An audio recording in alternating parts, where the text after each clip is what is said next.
Welcome back for the week 4 update. I'm actually starting to fall behind here. Deer hunting's getting really good. I'm starting to do some morning hunting and sitting as late as I can and then going in the evening. This last week I killed Gummy and Hugo was killed by Joel from Wisconsin over on the cabin farm. So I feel like I'm starting to fall behind a little bit. But week 4 is always a good week. That last week of October, bucks are starting to move better as a whole. So individually, some bucks still probably aren't moving really good yet. Some bucks are moving just nuts already.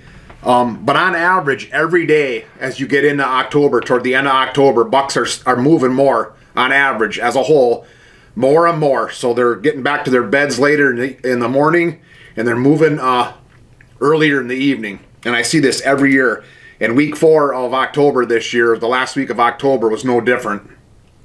A lot of these bucks are still on a bed to feed pattern, or we're still on a bed to feed pattern, but their testosterone levels, I think, are high enough where they're just moving more. They're just looking for that first hot doe. And a lot of times by the last week of October, you get that first hot doe in your area. Not all areas, but in a lot of areas. And that really kind of triggers what I call like the buck's rut, where they really start moving a lot when that first hot doe comes into heat.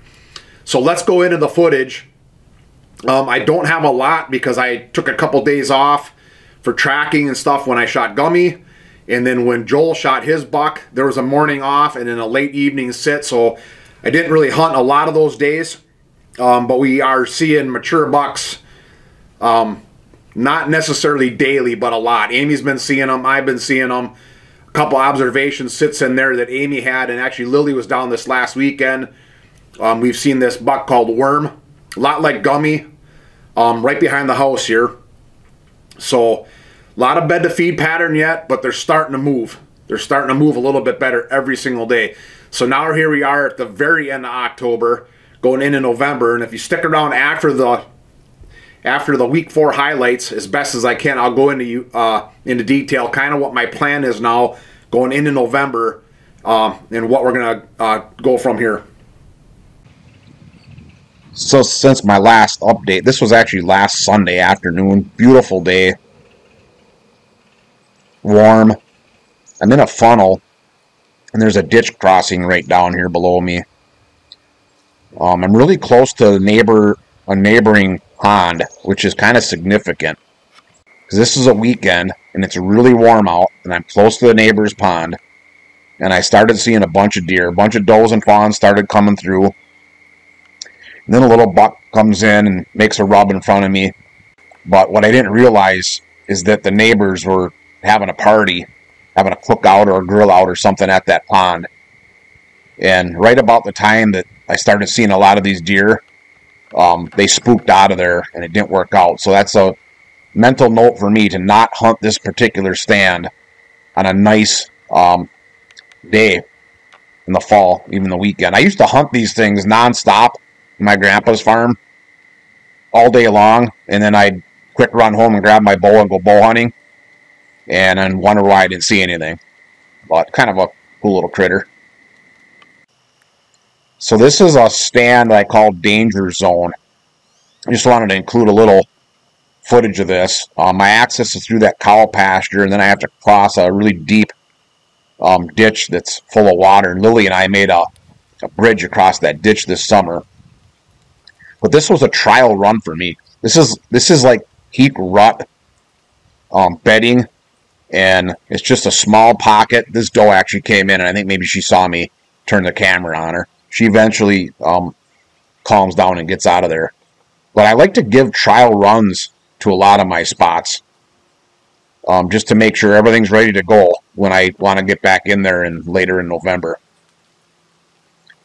And then I had a real good hunt for Gummy on the evening of the 24th. I was able to get into a spot and take advantage of some pressure on the neighbors when they were combining, and it worked out for my #1 target buck of this year. And then I don't think it was the very next day, maybe 2 days later, we got really heavy rains. Good heavy rain, which for us was a welcome. We've been in such a bad drought. And I was going to skip this hunt, but I just decided, well, the rain stopped and the sun came out and it kind of got foggy, but I got in a spot as fast as I possibly could, take advantage of the evening hunt. And this little guy came through. But what you don't see on here is right before this, a handful of does came through with a really big buck on a bed to feed pattern. I mean, he's a dandy. He might be Kaminsky from last year, and I tried filming him, and I'm a little bit rusty with the camera, and I either hit record twice, so I either started to record and then hit it again and basically shut it off, or I didn't hit it or something happened, but I didn't get any footage of him. But we do have some pictures of him, and this is him coming up here. So this might be Kaminsky from last year. I passed him during late muzzleloader, and he was a dandy of a buck last year, but I mean, to me, he's pretty impressive. That's a hell of a buck there. And that's the buck that I passed up that night. And then of course, what was it, the 27th of October here, Joel, I think it's his third night on the cabin farm. Mike was in camp too, and I told those guys, I said, one of you guys need to get in this boot. Sets up really good for a breezy northwest wind. There's a little transition plot in there. And these bucks still being on a bed to feed pattern, they're getting more active every day because we're getting closer and closer and closer to these deer, these does coming in heat, but they're still primarily on a bed to feed pattern. And Hugo came out. We nicknamed this buck Hugo, and he came out and was eating on that winter rye and crimson clover and radishes that you see right behind him there. And he got him.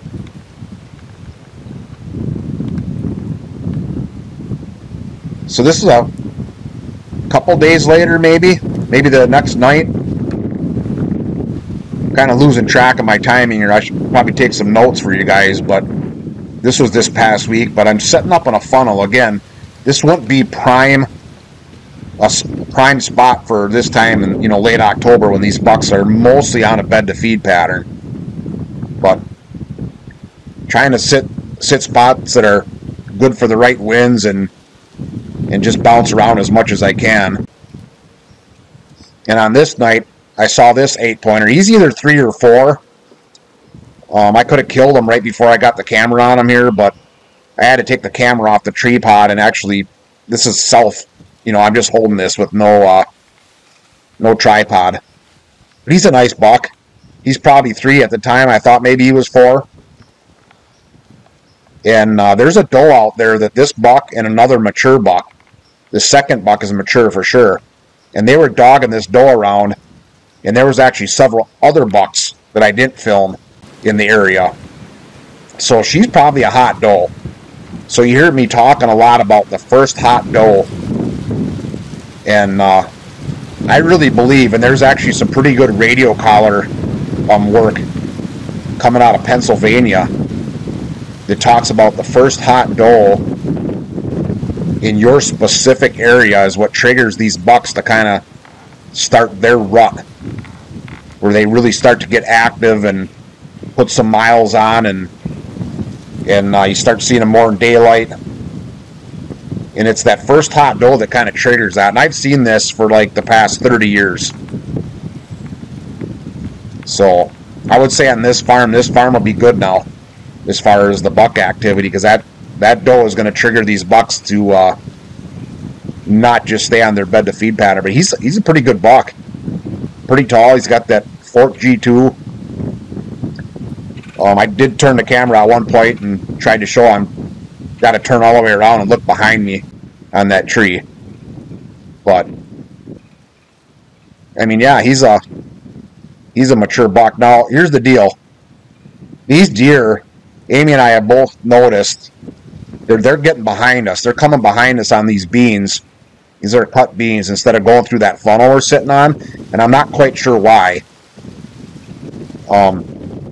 But if I wanted to call to this buck, let's say I wanted to take this buck and I'm going to call to him, the chances of him coming in on the down, he's already downwind of me. So if I call him in, he's probably going to bust me. He he didn't smell me out there. He's, you know, 80, 90 yards away.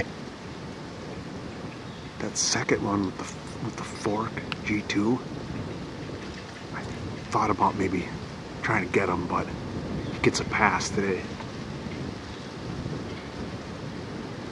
I think that was a hot doe, so I talk about the first hot doe of the year. I don't know if that's the first one, but there's 2 mature bucks on her ass, so good chance.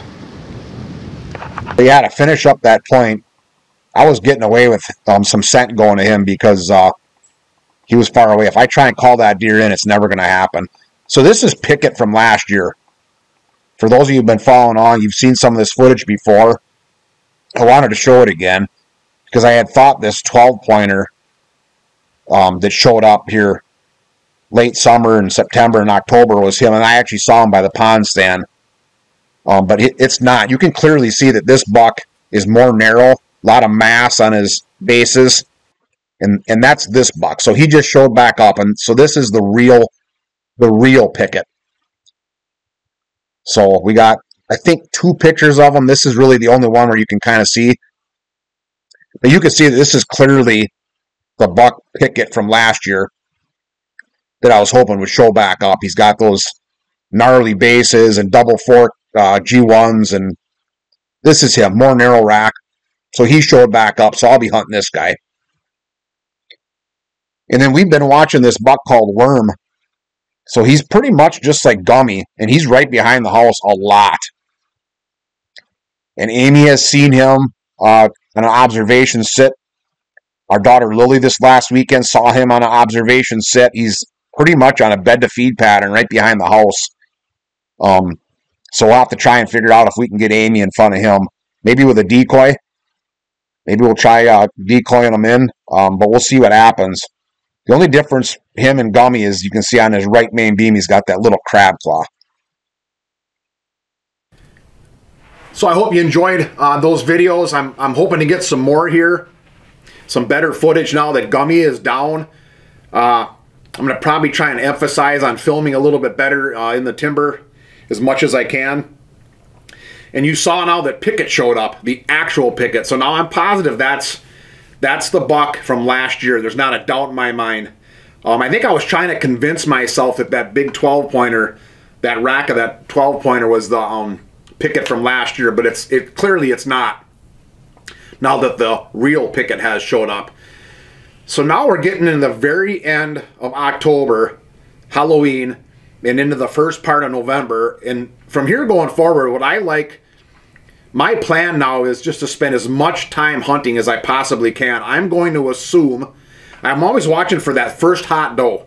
And I'm already doing that like October 15th, 16th. I'm looking for that first hot doe. And if I see that on a specific property, I'm going to target that property because the bucks are really going to start moving there once that first hot doe triggers what I consider like the buck's rut or high levels of activity for that local buck herd.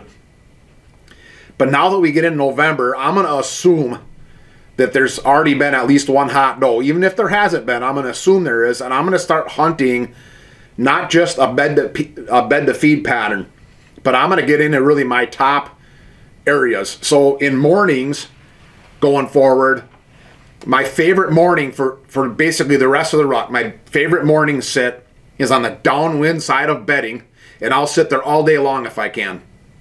So the downwind side of a bedding pocket, let's say with a west wind, is going to be on the east side. With an east wind, it's going to be on the west side. You see what I'm saying? It's always the downwind side of that bedding area. And that's really what I'll target in the morning. And one strategy I use when it starts getting really cold out is I won't go in until I can shoot. In other words, I'm not going to go in an hour early and set up in the darkness because I'm gonna wear myself out and I'm gonna get cold. So if I really want to put hours on stand, which is a key to being successful and consistently killing bucks, they have to be there. Big bucks have to be present. You have to have enough time to hunt them. So time is one of the 3 keys in killing big bucks consistently. And you have to have some decent or at least some woodsmanship skills. So this time of year, I really concentrate on time. I try to spend as much time in the field as I can.